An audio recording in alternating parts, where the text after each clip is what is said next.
राम जी अमर रहे, मानव साहब कांसी राम जी अमर रहे, समाज पार्टी जिंदाबाद। साथियों मैं अब यहाँ पर लड्डू जो बहन जी के कोई अशुद्ध नहीं होता, धर्म में कोई कमी रही होगी, वरना महलों का राजकुमार आज तथागत गौतम बुद्ध नहीं होता, तथागत गौतम बुद्ध नहीं होता। सभी को मेरा मैत्रीपूर्ण क्रांतिकारी नमो बुद्धाय जय भीम। आज कुछ कहने से पहले बहुजन समाज में समय समय पर जन्मे अभी सभी संत महापुरुषों का परिचय कर दूंगा तो मेरे को 2 घंटा लग जाएगा, इसलिए मैं सभी महापुरुषों के चरणों में सत सत नमन करते हुए यहाँ पर उपस्थित मंचासीन हमारे बहुजन समाज पार्टी के पदाधिकारीगण और तेंदुआ ग्राम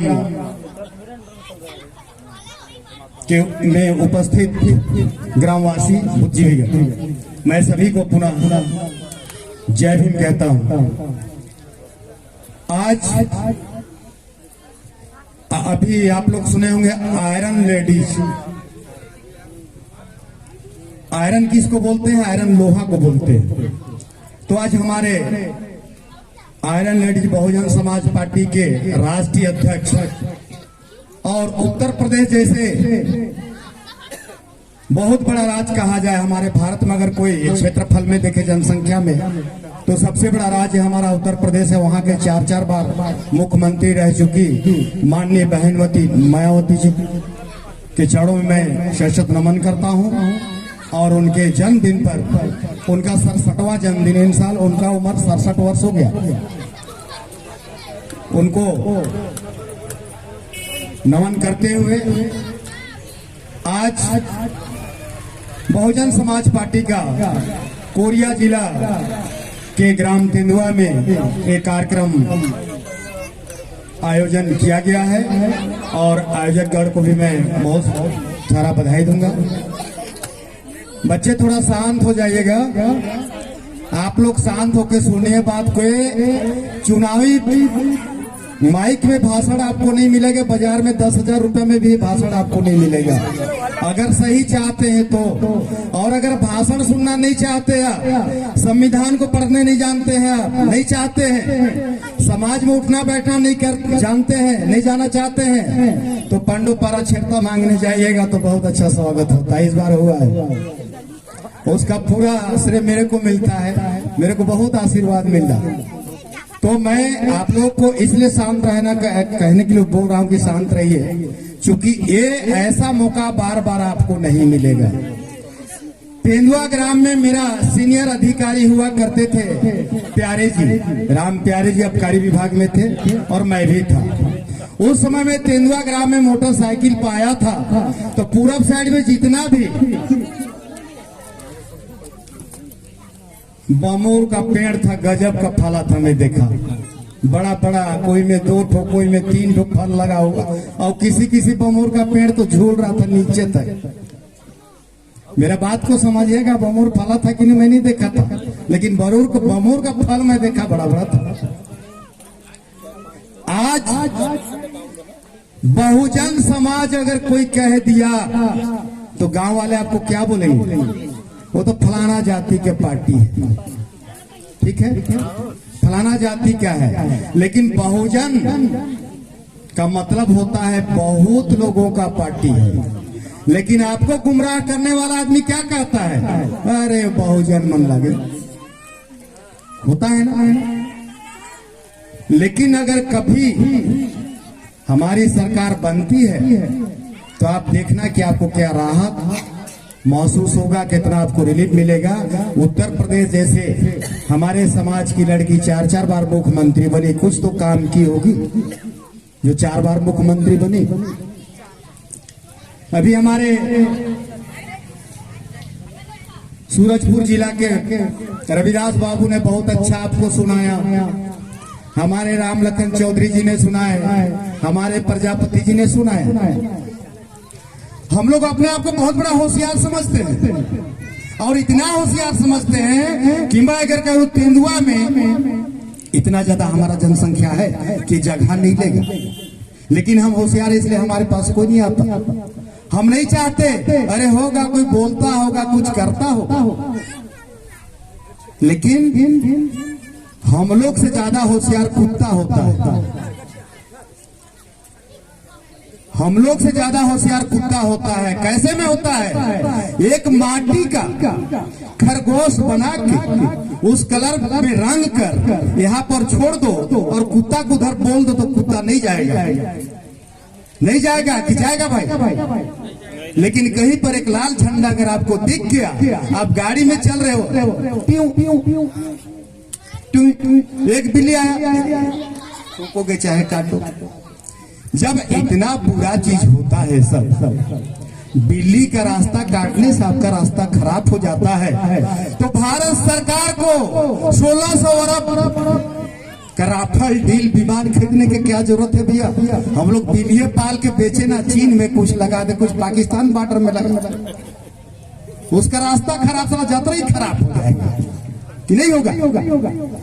बाबा साहब ने मंदिर में घुसने के लिए लड़ाई लड़ा, संघर्ष किया, लेकिन बाबा साहब उस मंदिर का ताला इसलिए खुलवाया, उसमें ये इसलिए लड़ा कि अरे भाई, अरे बहुजन हमारे भाई, मंदिर में तुमको मैं इसलिए घुसा रहा हूँ, वहां पत्थर के मूर्ति के अलावा कुछ नहीं, तुम देख लो, समझ। लेकिन नहीं, ऐसा नहीं है, हम मानने को तैयार नहीं है। और उसका परिणाम आज हम भोग रहे हैं, आज हम परिणाम भोग रहे हैं, भुगत रहे हैं। और इसमें जब तक आप नहीं जगोगे तब तक आपके साथ ऐसी घटना होता रहे। मैं भी रांची कोर्ट गया था, जमानत करा के आ रहा था, तो जसपुर जैसे छत्तीसगढ़ क्रॉस किया तो एक ट्रक में मैं देखा कि भाई हारन मत बजाना, तो मैं बोला हारन मत बजाना लिखा है। फिर उसके नीचे का लाइन पढ़ा तो बोले भाई हारन मत बजाना क्योंकि हमारा बहुजन समाज सो रहा है, जग जाएगा। तो मैं बोले यार बहुत अच्छा लिखा है, तो वही आप लोग सो रहे हैं। आज भी 33 करोड़ देवी देवता आपको आशीर्वाद दे रहे हैं। बेटा शादी आप करते हो, बेटी शादी आप करते हो, और बच्चे के लिए कुदरगढ़ में मन्नत मांगने जाते हो कि कुदरगढ़ ही मैया मुखे लड़का दे दे मोर बोहरियाला। अरे भाई जब माता ही देते तो के लड़का, तो तुर बेटा के 2 लाख खर्च कर काहे शादी करे? तुर बेटा के ले जाते कहते माता एक बढ़िया सुंदर लड़का मोर बेटा के दे दे, धरवाई दे हाथ। होना चाहिए कि नहीं होना चाहिए? तेंदुआ में जितने हमारे लोग पढ़े लिखे लोग हैं, कई मास्टर है, कई कर्मचारी हैं, यहाँ कितने लोग हैं? कोई है का? नहीं है।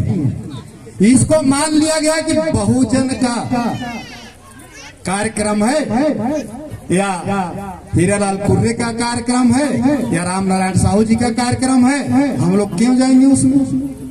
ये आपका गलत सोच है, और इस गलत सोच की वजह से आप लोग कभी आगे नहीं आ सकते। जिस दिन कैलेंडर से हटकर अगर आप शादी करोगे तो शादी आपका सफल हो जाएगा, और जब तक कैलेंडर को देखकर शादी करते रहोगे आपके घर में ही घटना होता रहेगा। कैलेंडर आप इसलिए देखो कि क्या उस दिन आप कहीं मजदूरी करने जाने वाले तो नहीं है? क्या उस दिन आपको कहीं कोर्ट कचहरी में पेशी तो नहीं? क्या उस दिन आपके रिश्तेदार में समाज में कहीं 10 गात रुक नहीं है? इसलिए आप कैलेंडर को देखो, और कैलेंडर को जब तक देख के शादी करते रहोगे, साहित्य सुधार देखते रहोगे, तब तक आपका पीढ़ी ऐसी रहेगी, तब तक आपका पीढ़ी ऐसी रहेगा, क्योंकि आपके पास तो कोई बुद्धि नहीं है। अटल बिहारी वाजपेयी जब प्रधानमंत्री भारत के बने, विदेश गए, तो कार्यक्रम खत्म हुआ तो पत्रकार लोग गए और बोले अटल बिहारी जी हमको ये बताइए कि आपके भारत में बहुजनों का क्रांति क्यों नहीं आ रहा है? एसटी एससी ओबीसी में क्रांति क्यों नहीं आ रहा है? तो अटल बिहारी वाजपेयी बहुत देर तक सुने और बोले, देख यार एकदम इसका सरल तरीका है, लड़का ला शादी करते ओकर तारीख पूछे मोर जगह, लड़का हर के मंगनी करते तो ओकर तारीख पूछे मोर जगह, जब लड़का ला शादी कर लेते, जब ओकर लड़का होते तो ओकर नाव धरवाए पर मोर जगह थे, तो ओहर काबर आगे बढ़ी। तुम तो दूसरे के दिमाग में चलने का आदत है।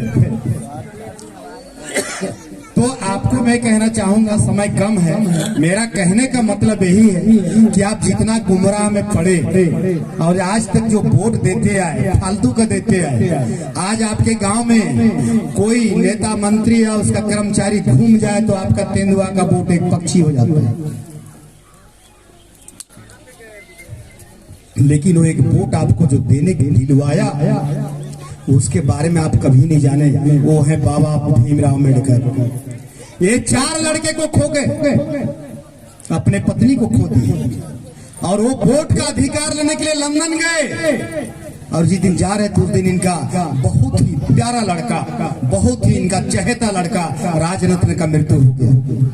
इनके बड़े भाई गए और बोले कि भाई तो लड़का तो खत्म है। तो बोले कैसे करो? तो कहे भैया तो जागी माटी कर दे, मैं नहीं जाऊं। तो कहे काहे नहीं जाबे, तू लड़का है। अरे कहे अगर मैं वहां नहीं पहुंचू लंदन तो भारत के एसटी एससी ओबीसी के करोड़ों लड़का मर जाएंगे, बच्चा मर जाएंगे। ऐसा कोई इंसान बैठा है ऐसा बोलेगा? कोई बोल सकता है अपने लड़का का मिट्टी छोड़ के मेरे लिए कोई काम करने जा सकता है? लेकिन बाबा साहब ने ऐसा मेहनत करके, ऐसा कुर्बानी करके आपको एक वोट का अधिकार दिलवाया। लेकिन उस वोट को आप एक गोवा खड़ा हुआ 120 रुपया और ब्रायलर अभी खड़ा 140 रुपया, मतलब 200 में बेच दिया।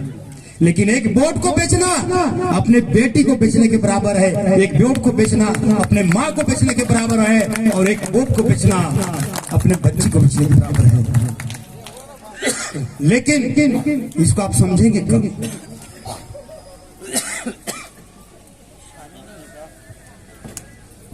इसलिए अभी बहुत वक्ता ने आपको बताया, अभी राम लखन चौधरी जी ने आपको गाया कि पथरा के उत्ता मारे लात, स्पष्ट नहीं बोले। तो जब तक आप लोग इसमें रहोगे आपका उद्धार कभी नहीं होगा। रहा सवाल आपके बाप दादा या आप मेहनत कर्ज करके थोड़ा बहुत जमीन बना लिए हैं, पक्का का बिल्डिंग बना लिए हैं, वो तो रहेगा, लेकिन आपके पास बुद्धि नहीं रहेगी। संपत्ति रहेगा लेकिन बुद्धि नहीं रहेगी। तो बाबा साहब ने ये जितने हमारे महापुरुष हैं उनके बारे में एक शब्द यही कहना चाहूंगा, मेरा आखिरी है। हमारे भारत में 2 वाद होते हैं, एक मनुवादी और एक अम्बेडकरवादी, 2 जन का लड़ाई है। तो हमारे तमाम महापुरुष जो बैठे हैं उनके बारे में आपको मैं 2 पंक्ति कहने के बाद अपना वक्त वहीं समाप्त करूंगा। मनुवादियों को चाल को नाकाम करो, मनुवादियों को चाल को नाकाम करो, और बाबा साहब के मिशन का इंतकाम करो। मनुवादियों को चाल को नाकाम करो और बाबा साहब के मिशन का इंतकाम करो। अगर इतना भी नहीं कर सकते हो तो किसी शमशान घाट में जाकर मुर्दे के साथ आराम करो, मुर्दे के साथ आराम करो। नमो बुद्धाय। बहुत बहुत धन्यवाद सामान्य बड़े भैया एडवोकेट एल.आर. रवि जी, आपने बहुत ही अच्छा कम शब्दों में अपने बातों को रखा।